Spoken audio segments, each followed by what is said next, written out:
legislature. It's a pleasure. I actually live in Richmond, Virginia. I got the pleasure of coming up here to Harrisburg for the day, so thank you for getting me out of my normal route to Washington, D.C. for the day. So, although I guess it's going to be raining, so unfortunately.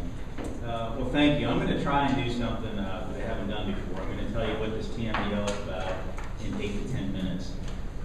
Normally I would take a considerably larger amount of time to do that. But just let me give you kind of an overview, and then I think you're going to hear from the agency about actually what their actions are under their implementation plan. And first thing I always tell people is, although this whole TMDL, total maximum daily load, pollution diet, pollution budget, whatever you want to call it, sounds really new, but it's really the next step in about a 30-plus year process of trying to restore all of the rivers that flow into the Chesapeake Bay. There's been a number of different bay agreements, first one dating back to 1983, another one in 87, that's where the 40% reduction of nitrogen and phosphorus came from, another one in the early 90s that started developing state-specific tributary strategy cleanup plans. And then the big one of them all was in 2000, the Chesapeake 2000 agreement. And Pennsylvania has been a signatory to all those major agreements.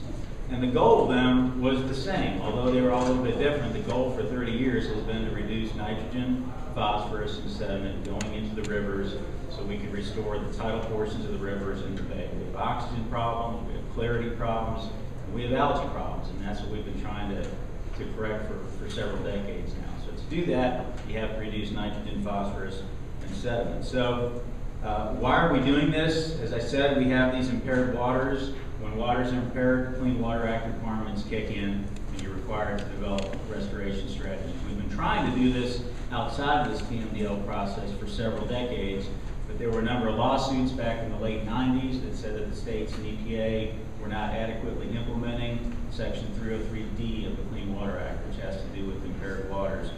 And then there was the Chesapeake 2000 agreement, which actually of 100 and something commitments in that plan, one of them had to do with nitrogen, phosphorus, and sediment. And it said, reduce those pollutants enough to get the bay and the tidal rivers off of EPA's impaired waters list. If you don't, then we would go into this slightly more structured TMDL, more regulatory feeling approach. So that's where we are. We've made a lot of progress. I always remind people, Pennsylvania, all the states have made a lot of progress. We just haven't gotten as far as we need to quick enough. So now we're in this TMDL process.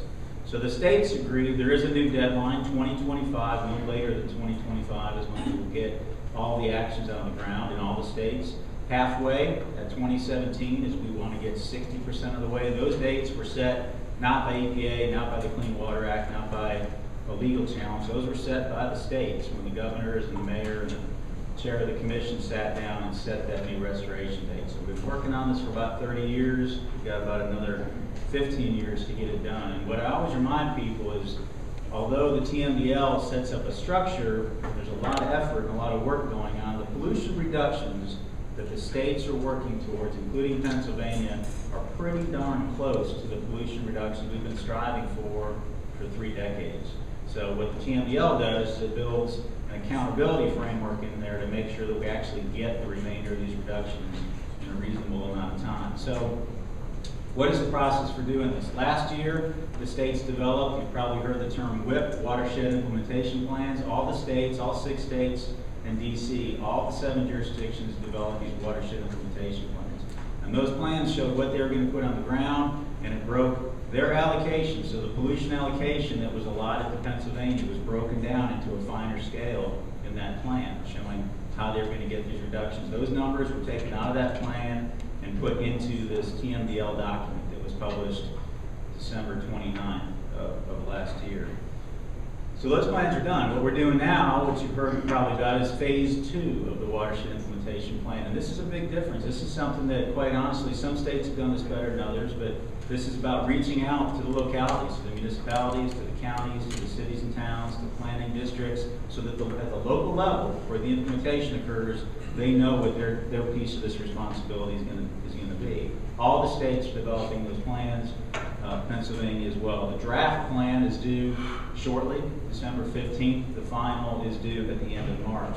And a big piece of this TMDL, which is very different than anything we've tried before in the Bay restoration, is we're going to do 2-year milestones. So develop your bigger statewide plan, but then break it up into 2-year chunks. And all the states are doing this, and you better than anybody understand that that gives you the ability now to start focusing on 1 or 2-year legislative plans or regulatory actions or budgetary actions. So all the states will be doing that, and that is how we will track progress between now through 2017 at the midpoint and out to 2025. We'll be looking very closely at those 2-year milestones. The first one of these is due January 7th, and we're working with the states to develop those. 2017, we'll take a step back. We're halfway. We'll see what we need to do different. We'll see what new information we've got. There's going to be a lot of new science by that point. At that point, we'll look at what we're going to do from 2017 to 2025. So at the midpoint, we will do a reevaluation of where we are. Just a very quick word about Virginia's Phase 1 plan that they submitted last year. It was very strong. There were a number of iterations. The state's been working with all the jurisdictions on these plans. Great outreach components in there to the agricultural community. Excellent requirements for making certain that they have compliance with existing laws and regulations. A big part of their plan, as you've probably heard before, and I've heard Senator Brubaker talk about, this is innovative technologies on ag lands, manure to energy.